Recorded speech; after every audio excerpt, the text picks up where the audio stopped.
여러분 안녕하세요 리사입니다。莎莎还很大，好久不见，真的很久没有这样子跟大家这样聊天了。这次呢，很想跟大家聊聊，就是有关于运气这件事情。很多人都说命运掌握在自己的手里，但真的有这么简单吗？老实说，我真的在开始经营公司之后，我越来越了解一件事，有些时候真的宁可信其有，因为当你是一个老板的时候，你要负责的已经不是只有你自己而已，你还要负责一群跟着你的一群人，靠着你有饭吃的人。因为你的一个关键决策会决定他们后续的人生。其实不只是老板，其实很多人都有卡在一些状态，明明很努力也没有偷懒，却一直在原地打转，想转职想创业，却卡在一段关系走不出来的人，他们到现在还不知道怎么做抉择，或者是一直卡在做抉择上。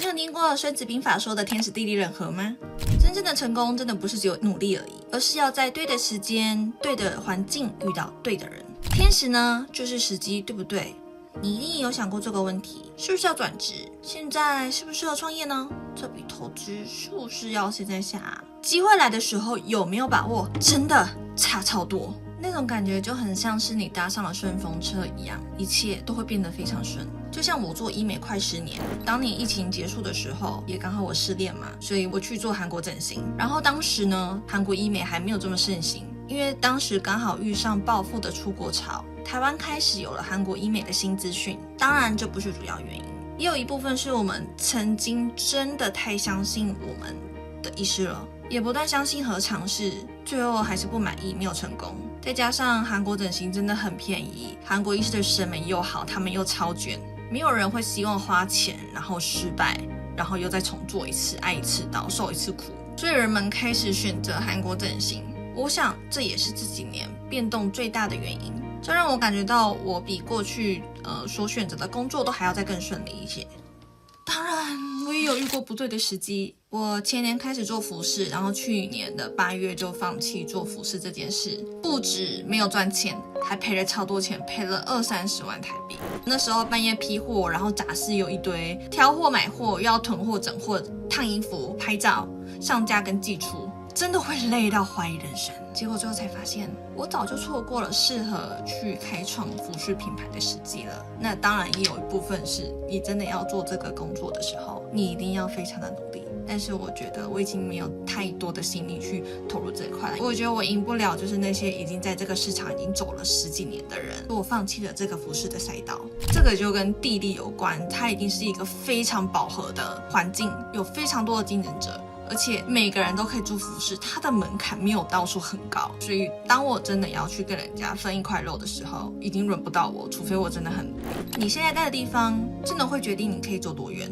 同一个人在对的平台，很快就会被看见，在错的地方，就算你再努力，你也会被埋没。就像你开店一样，你一定要选对地段，没有人流，客人也不会自己上门，除非你已经经营了一定的基础，你本身是有客源，或者是你很红的情况。就像虾皮跟淘宝平台一样，它本身是自带流量的，用户已经很习惯在这里消费了，用户就觉得说我在这边购买就很像在逛街一样，甚至呢还会有活动，有时候还会有促销啊这些的。这比起你自己做一个网站，转换率高太多了。选择对的环境真的比努力更重要。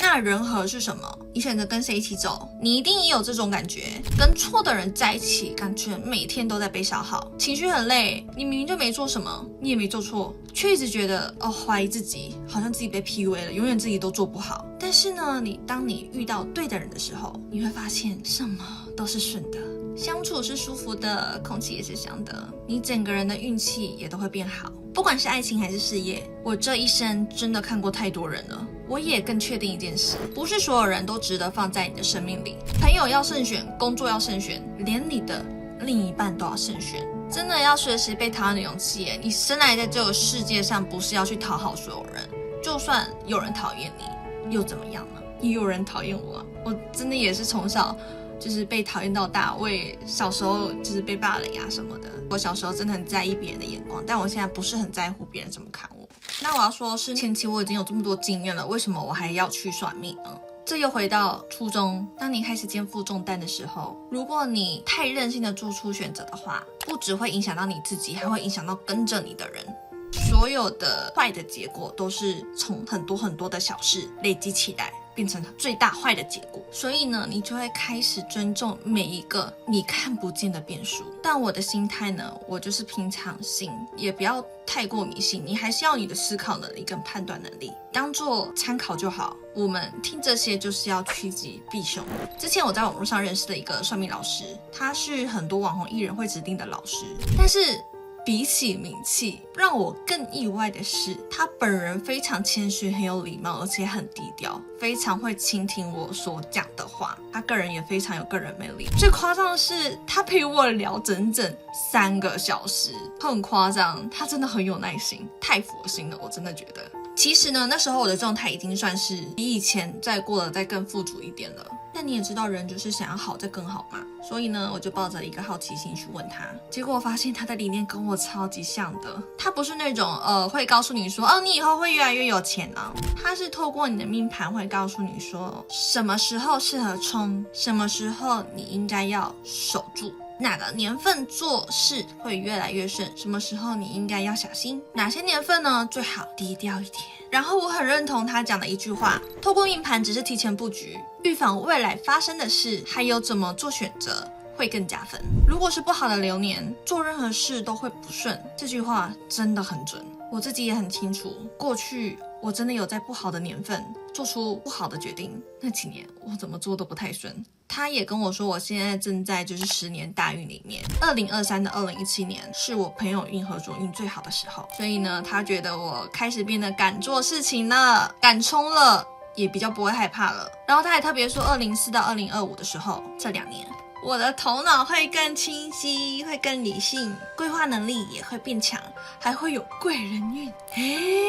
我现在真的有遇到愿意栽培我的医院而且还有遇到跟着我一起把团队做大的伙伴哦。他们在我的公司比他们待在他们之前的公司还要久。老师也有说我人生会遇到一个课题，他说我是那种会为爱走他乡的人，这点真的超准。我真的会为了一个人，然后特别跑到一个城市，然后跟他一起生活，甚至是一个国家。但后来呢，还是会有一些变数啊，或者是说中间会发生一些事情，而且你还会遇到一些考验。他有提醒我农历的某个月份要特别容易犯小人跟口是心非，所以叫我在说话上一定要再谨慎一点。这个我也超有感的，因为我当时真的很容易遇到那些情绪化的人。还有你什么都没做，你躺着也会中枪。因为我一直记得老师跟我说的话，所以那段期间我学着忍，学着观察。他有提醒我11月8号到12月8号是一段全世界最害冲的时间，最容易特别出现感情问题、车关还有人际关系的冲突。他当时还有叫我说，你能够少搭飞机就少搭飞机，开车也要特别小心。结果你知道吗？这个月我真的处理了很多很复杂的人际关系问题，再加上呢，我有几位合作的厂商还有顾客，还真的遇到家人过世，变成很多事情要临时调整，大家就一起忙翻掉，我真的超忙的。然后呢，12月初首尔不是有一场大雪吗？我亲眼看到江南整个城市几乎瘫痪，但是那几个小时啊，车子啊原地空转啊，我还看到他们的车主还跑出来，就是要推那些车，外送员还要下车推着走，他们超可怜的，拜托下大水不要叫外送。然后呢，我看到这个画面，我真的觉得哇，老师说的话好准，我真的信了。还有更夸张的是，老师还说农历11月是我财运最旺的时候，结果我们这个月真的忙翻了，手术科真的约了10位以上，而且还在增加中哟，真的很神奇，很不可思议。老师也说我的紫微命盘的格局里面，是像男人一样的格局，真的，我觉得当我是男人思想的时候，我的运气都超顺，但是当我真的要做女主内的时候，我真的做什么都不顺，这倒是也是真的。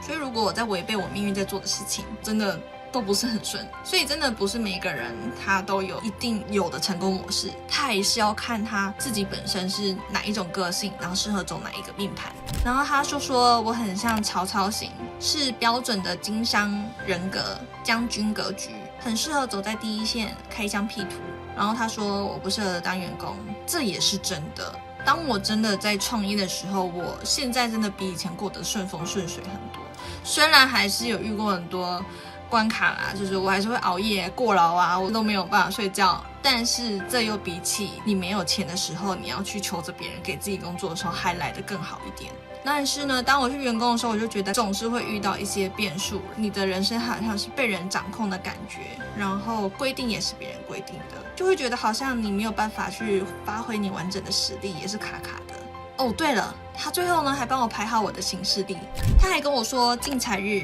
桃花日、签约日，我到现在还没有完全仔细的看完。但是我是在今年8月的时候找这位老师算命的，然后呢，现在已经12月了，这4个月发生的事情几乎一件一件的被对上，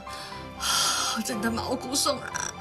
真的宁可信其有，但还是要有自己的判断能力。不要失去自己的思考能力哦，就像你不要每件事情都问 GPT， 你还是要有你自己的思考能力。GPT 不可能会完整的说出你的标准答案，他们也不是完全正确的，所以正确的判断人情世故还是你自己要去判断。如果你最近也在人生在卡关，在迷惘，创业卡关，感情呢怎么也不会顺，然后一直在犯小人，我真的建议你们可以去找这位医生老师，去找他算流年运势，提前为你的2026年做准备。祝大家2026年新年快乐 Happy New Year， 记得留言算命，我传预约链接给你哦。然后记得呢，如果想要去韩国医美整形的话，记得找我们 Lisa VIP， 我会在韩国首尔江南等着你过来，帮你做的美美的。如果呢喜欢我的频道，记得订阅、按赞、开启小铃铛。莎莎很大，下次我们再见啦，安娜。